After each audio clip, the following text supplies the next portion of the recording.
Who will star at wide receiver for the Oklahoma Sooners?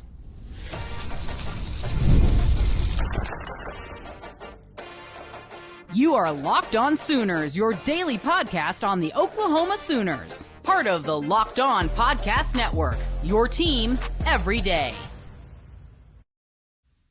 What's up, Sooner Nation? Welcome to Locked On Sooners, and thank you for making Locked On Sooners your first listen every single day. Shout out to all the everydayers. Today's episode is brought to you by FanDuel. Place your first $5 bet, and you'll get started with $200 in bonus bets guaranteed. Visit FanDuel.com to get started. I'm John Williams. He's Jay Smith. The latest SEC injury report came out on Thursday evening, and the Oklahoma Sooners are not only down their top 4 of 5 wide receivers. Now they're down their top 5 wide receivers heading into Auburn, with Deion Burks being ruled out. Nick Anderson was already ruled out on Wednesday, but now it's official that Burks will be out due to a soft tissue injury, is the way that Brent Venables described it in his post-game press conference on Saturday. So, Jay, what the heck? Man, I don't know. I don't understand how we just looked at it all. Basically, the guys that were set to be the safety net for this new transition of quarterback, they all gone. They're now checked out. Work decide, we're gonna go ahead and pull you. We're gonna move you guys to a different department. It's basically how it feels, right? You got this big project that you all need to get done together, and instead of actually being able to work with the people that know what they're doing, it's gonna bring in all the new people. But the good thing that comes out of this, the silver lining, is that Michael Hawkins has been throwing to some of the other guys on the team anyway, because, playing on the second team. So he may have a little bit more familiarity with those guys. But the question is will those wide receivers be ready to understand the other nuances of playing the role, right? Spacing, clearing out, running the proper routes, being good at route running. This is going to be their opportunity to shine and determine if they're ready to start taking over somebody's spot. So hopefully these players are ready to seize the moment, in which this is Emmett Jones' room, so I expect them to be. So you're looking at Brennan Thompson, J.J. Hester, Jaquays Petaway, Zion Kearney, Zion Raggins, maybe some Ivan Carrion. Like, that's where we're at now. And Jacoby Johnson. Jacoby Johnson got to move maybe. over. Yeah. Hey, why not? Nothing else has really worked. As much as they want to tell me about J.J. Hester and his speed and his size and all that, I'd rather see Jacoby Johnson get those snaps, because why not? I want to see Zion Kearney get some snaps, because why not? Zion Raggins, when he's been out there and not just running go routes, I think he's looked pretty solid. And then Jaquays Petaway had a really, really nice game on Saturday against Tennessee. In the fourth quarter, came through with a couple really big plays, and then got open on the 4th and 14. Just the throw that came to him was just a little bit too high. So listen, I'm not going to sit here and tell you that the wide receiver room is going to be okay. I got to see it to believe it at this point. But man, there are some talented kids there. They just have no experience. And going into a big time environment like Jordan Hare, Auburn fans, it's going to be a little bit more challenging. It's going to be challenging to make sure that they're staying locked in on the snap and not just guessing or trying to jump the gun, because this is where you see some of those wide receiver false starts, illegal formation setups, all that stuff come into play. If you're a young dude, like, this is the time to really, really hone in on the fine details. Yeah, this is going to be the one game that they can, like I say, they can prove themselves. They can prove that they're ready for the spotlights. They're ready for the lights and the show, and get out there and actually produce something. I do expect Jaquays Petaway to have a good game here. I think that him and Michael Hawkins have a solid chemistry, and Petaway's healthy now. And we knew, as a top 100 wide receiver in the country, that he was a talent, right?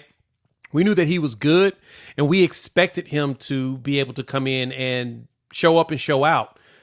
Now that everybody's gone, he ain't got no choice, right? It's that time for you to show us that why you were a top 100 player. I think he's like 74th in his class or whatnot, depending on which recruiting site you went to, but all of them had him as a top 100. So you'll have that. Jacoby Johnson, we all know that he was a two-side athlete, right? He played on both sides of the ball. Maybe he can try to pull that up here, play a little DB, play a little wide receiver, give us a little Travis Hunter action or whatnot. But we may not need him to do that, but we definitely going to need him to show that athleticism, especially on his routes and his ability to jump and make some elite catches and break some tackles. I know that Gabe over at the Oklahoma Breakdown, it was talking about how the Auburn defenders, especially in the secondary, they like to get physical, right? So they're going to grab and push and pull and try to misdirect you. These guys are going to have to go out there and be physical with them. They're going to have to show what they're made of. And I guess this is a good test for them. I mean, it's a test, whether it's a good test, a bad. I mean, these guys got to learn to play. You know, at some point you have to get out there and you have to play. And whether you're ready or not, what's the Fuji song? Ready or not, here I come. You can't hide. I'm going to find you.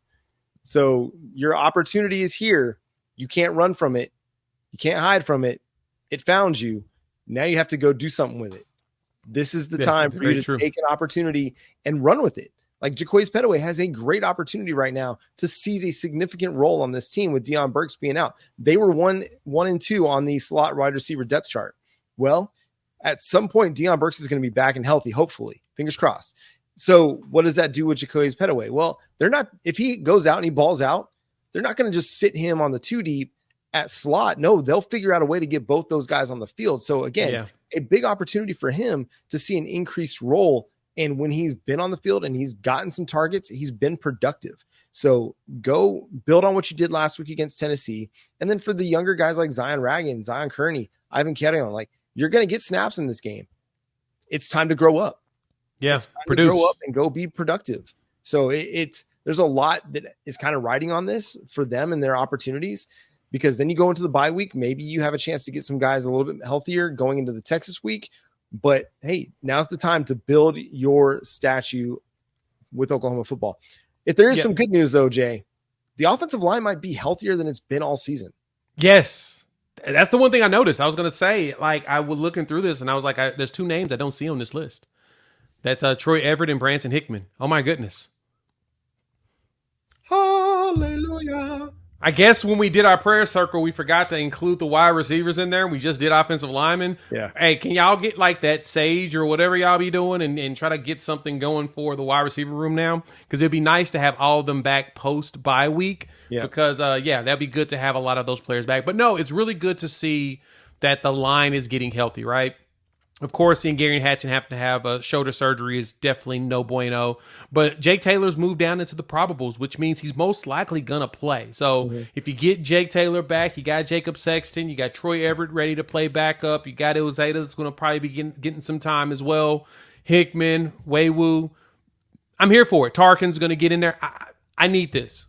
Sign me up for all of that, because we just need to get the line healthy enough to where they can build some chemistry together. But the good thing is, as Brent Venables mentioned on his in the coaches show, well, actually his press conference on Tuesday, that the goal is to simplify everything, right? They're going to cut out a lot of the stuff to where everybody needs to guess.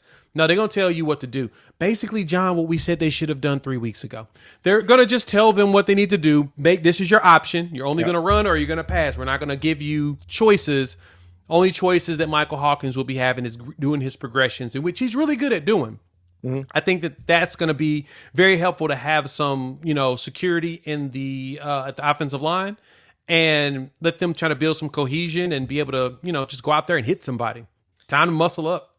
That's right. If you're going to keep an option aspect in your offense, just the read option game. That's really all I need to see, because Michael Hawkins can give it to the running back or he can keep it and run. And listen, that he's run that a bunch. I know we're like the RPO game has just not been good. The run pass option game has not been good. Don't just scrap it all together. But the read option game, I do want to see some of that still in the offense, because Hawkins is such a threat to run, and he can be 0 to 60 in half a second quick if you're not careful. Yeah. So it does force teams to account for him. They have to play 11 on 11. But I also understand if they just want to scrap all the options altogether and just, hey, Javonte Barnes, run between the guard and the center, just get downhill, run off tackle. Jaquays Pettaway, run this jet sweep. Keep it simple. Just make things work. And really, against an Auburn team that is good defensively, okay offensively, right? It seems like a pretty similar matchup. And we're going to continue to dive into this. What are some of the offensive keys to the game coming up next here on Locked On Sooners? With Robinhood Gold, you don't need a silver spoon to eat up the financial favors of the 1%. Robinhood Gold allows others to get the rates and perks usually reserved for the high society. Now the resourceful individual with Robinhood Gold can earn the very liberal rate of 4.5% APY on uninvested cash, receive unlimited 1% deposit bonuses, and be rewarded with a handsome 3% retirement boost on an IRA account. Robinhood Gold provides the privileges of a high net worth for any net worth. These generous benefits are now available for only $5 per month. The new gold standard is here with Robinhood Gold. Sign up at Robinhood.com/gold. Terms apply. For product specific disclosures, visit Robinhood.com/gold. Investing involves risks. Rate may change. Gold membership is offered by Robinhood Gold LLC. And hey, you're going down to Auburn. I hope you've got your home field apparel ready. But if you don't, you got a bye week, and then you got the Texas game, the Red River Showdown. You've got some time to get your vintage apparel through homefieldapparel.com. Yeah, Homefield's been hooking up everybody. They've got these great boxes. You got the standard box and you've got a platinum box. The standard box, they're giving you 3 never-before-seen items of your school. I've got mine for Oklahoma, and you're not going to find them anywhere else. And they're going to curate it to the fans with all kinds of gear all year long. So as we talk about all year long, that's where the platinum box comes in, because that adds in a hat, a koozie, as well as a VIP platinum pass, which gets you 20% off and early access. No more missing out on those sold out deals for your school's releases throughout the entire season. So you got to check them out. Go to homefieldapparel.com using our promo code Sooner24. All right, Jay, what is the key to the game on the offensive side of the ball for the Oklahoma Sooners? Controlling the ball, having just possessions where you're moving the chains, run the ball, pass the ball, scramble with the ball, whatever you got to do to keep the chains moving.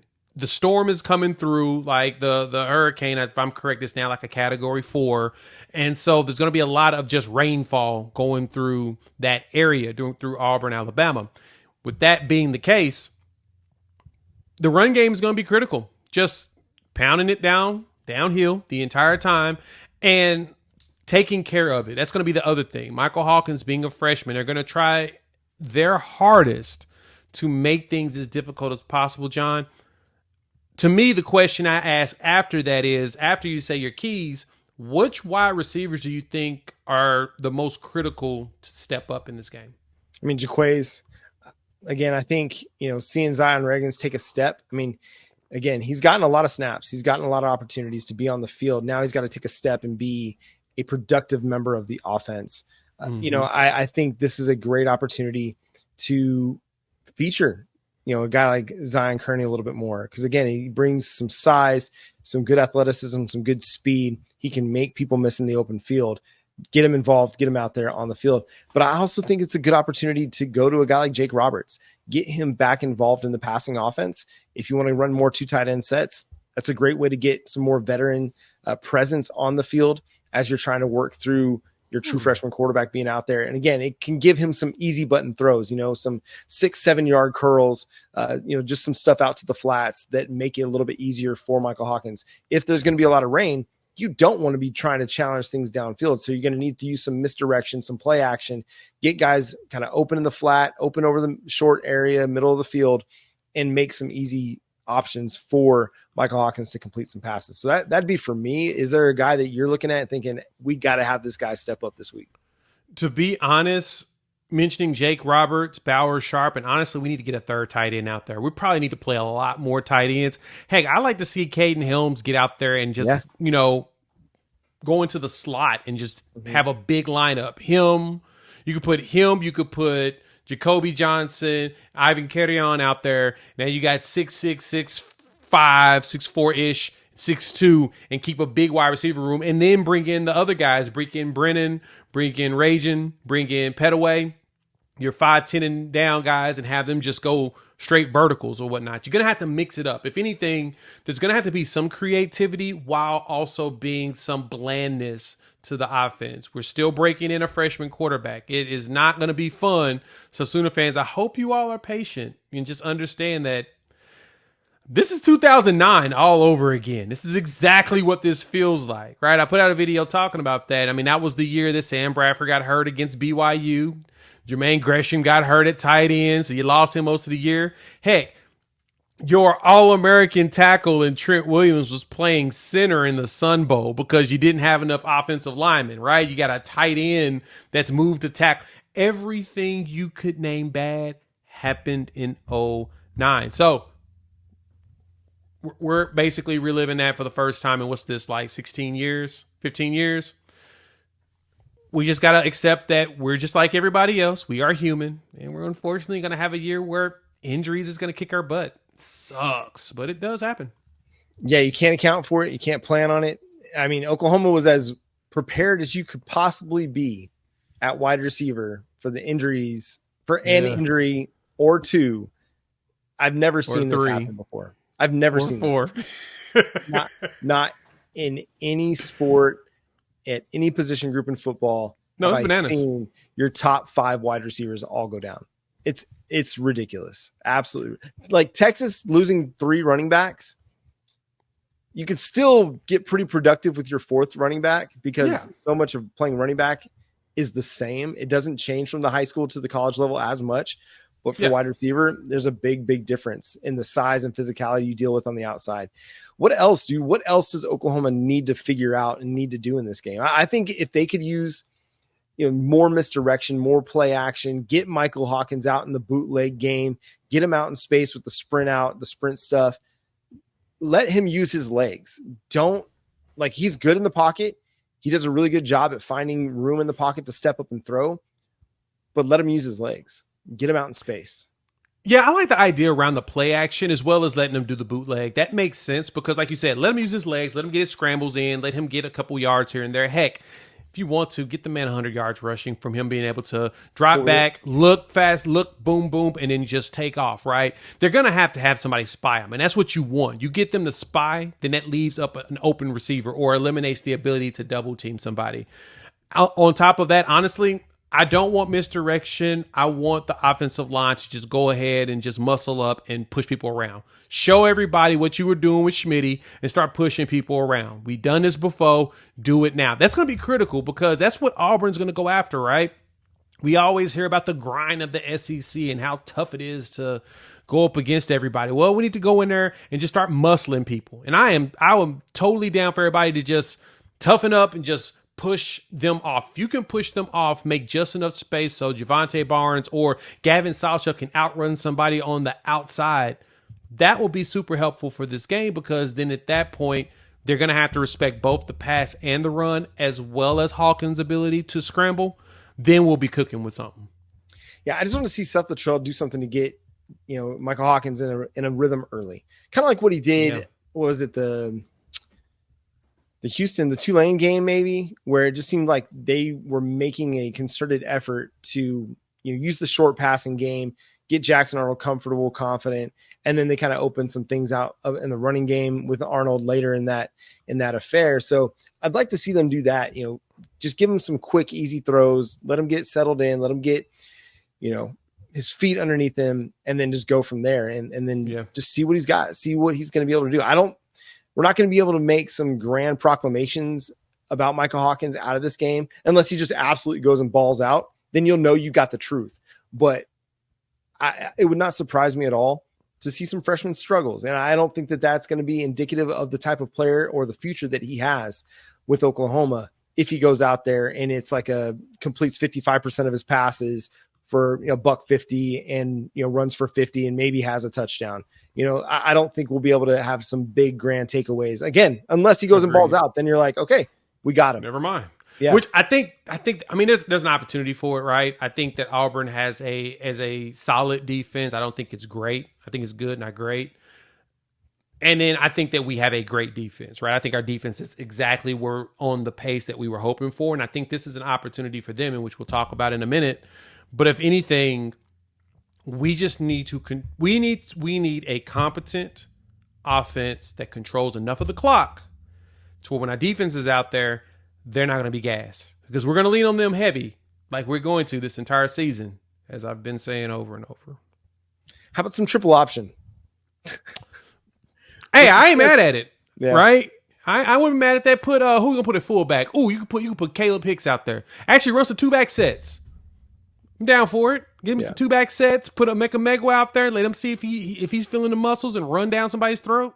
Yeah. Then boom, boom, boom, and pow, flip it out. I'm here for it. Sign me up. I'll take 2. Yeah, I mean, they won't do it, but I think it'd be kind of fun. If you're not sure about your offensive line and you're not sure about your wide receivers, what's a way to help kind of neutralize some of the talent gap? Little triple option, wing T, exactly. Take it back to Barry and Bud. Let's do it. We'll talk defense. We'll give you our defensive keys to the game coming up next. Can they win the game for the Sooners? Hey, college football and NFL fans, you can start the season with big return on FanDuel, America's #1 sports book. Like right now, the spread is still sitting good for Oklahoma at -2.5 on FanDuel, but other sites are giving you other numbers. So FanDuel's taking care of you. So if you're getting a hunch in the middle of the game, you can check the latest stats, view live play-by-play, so much more on the same page where you place your bets. But if you go ahead and bet, you'll get started with $200 in bonus bets guaranteed when you place your first $5 bet. So go check them out. That's FanDuel.com. Have fun. Again, thanks for making Locked On Sooners your first listen every single day. Shout out to all the everydayers. Defensively, Jay, what do we got to do, man? Pressure, right? Auburn has 14 turnovers so far this season. They've had a couple of games where they've had at least 4 turnovers. We need to cause a lot of turnovers. Like, I just need you to hit the quarterback, get some more fumbles, get an interception here or there. Heck, get me a pick 6 or 2. Get me a pick 6 and a fumble 6. The goal for this defense is to outscore their offense, right? We know the run game's going to run, and they've struggled with keeping the ball in their hands on the run game too. So, if anything, the most critical thing is eliminating any like big plays because their wide receiver, was it Lambert-Smith? He is averaging like 28 yards per catch, right? Which is insane that he's able to do that, which I think if I'm correct, he's actually leading. Yeah. Kendre Lambert-Smith, he's second in the country behind Ryan Williams over there at Alabama. 28.17 yards per catch, 5 touchdowns. He's the dude that you got to watch out for. So eliminate all the explosive plays, and I think you can really settle down Auburn. And it's going to take a lot of discipline because Hugh Freeze is going to throw as much misdirection at you as possible. He's going to he's going to work your eyes. So eye discipline is going to be critical.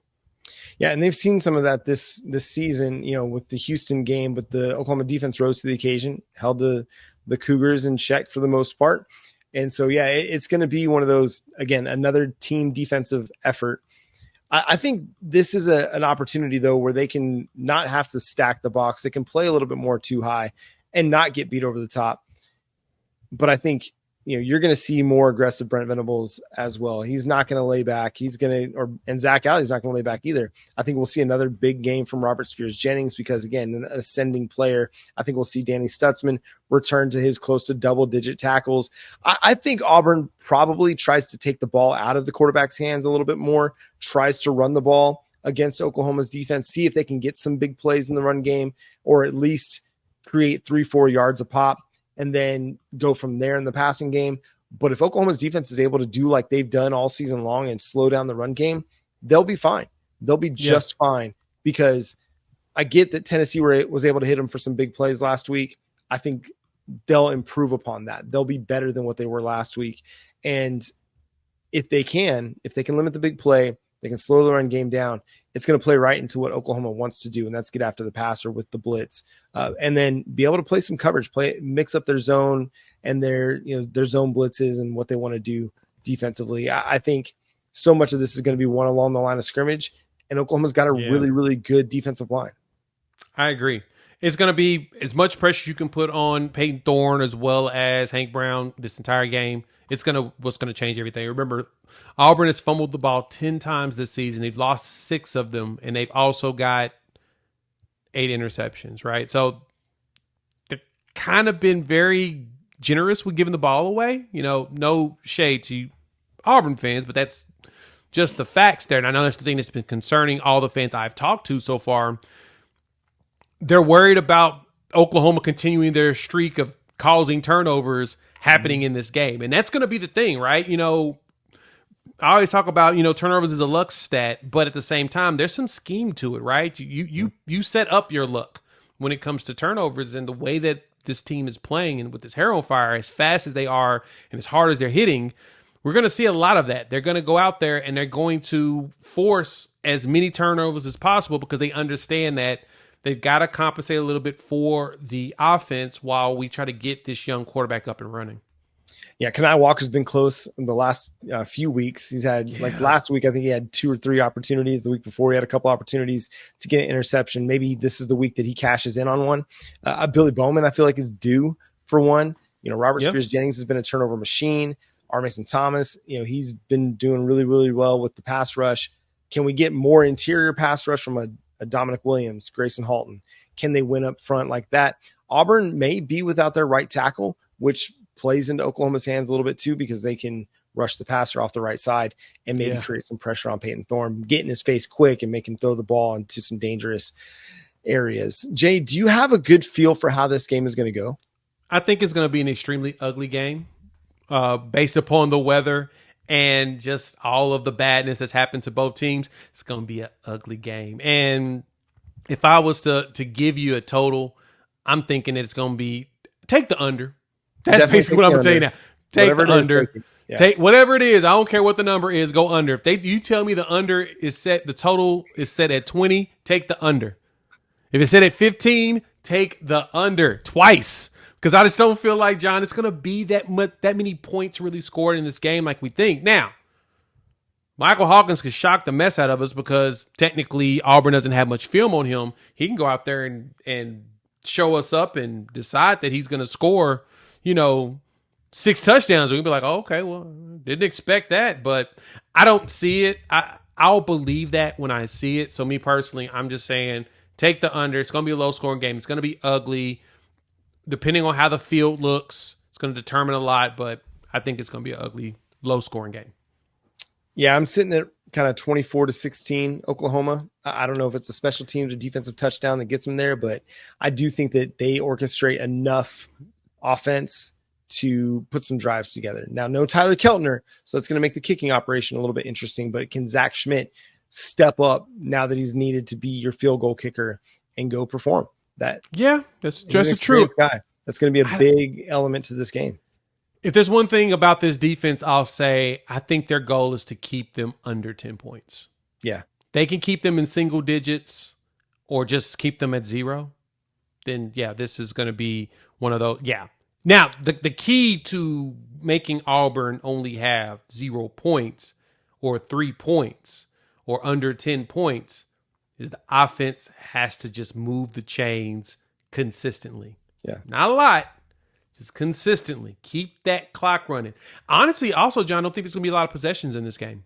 Yeah, I feel like it's going to be pretty low. It's going to be one of those where you're like, man, this game went really fast. Why did it go so fast? Because everybody ran the ball nonstop. Right. You're going to look up and like, oh, wait, this game only took an hour and 30 minutes? That's crazy. Yeah, it's going to be a record speed of how fast this game ends. It's what it's going to look like. ABC will slow it down somehow. They'll figure out. Oh, yeah. They're going to call timeouts on purpose. Like, you know what? Yeah. We're going to call a timeout for you. Wait, I don't use my timeouts. It's fine. You don't have to. It's a freebie. Yeah, going to a commercial break. We got you. Broadcast timeout. The TV timeout, like in the NBA games or the somebody's injured. Game. Yeah, that's right. No, I think it very much has a chance to be an ugly game, a low scoring game. I don't know. I feel like we're going to see something out of Michael Hawkins that gets them moving the ball pretty consistently. Even if they only have 7 or 8 possessions in the game, I think Oklahoma's going to find a way to score on 4 of those to make this a 20. I think they get into the 20s is the long way of saying that. And that's going to do it for today's episode of Locked On Sooners. Thanks so much for tuning in, being a part of the show. Make sure you're ready for the live show coming up after Oklahoma Auburn. We'll break everything down that happened on Saturday afternoon here on Locked On Sooners. Hit that notification bell to let you know when we go live and when new episodes drop. But subscribe wherever you get your podcast. Follow Jay at Unfair Sports. Go check out his channel, Unfair Sports, as well over on YouTube. Follow me at John 9 Williams. You can read my work covering the Sooners over at Sooners Wire as well. Follow Locked On Sooners on all the social media profiles, platforms, and subscribe wherever you get your podcast. But until next time, he's Jay Smith. I'm John Williams. We'll catch you then. Boomer. Sooner.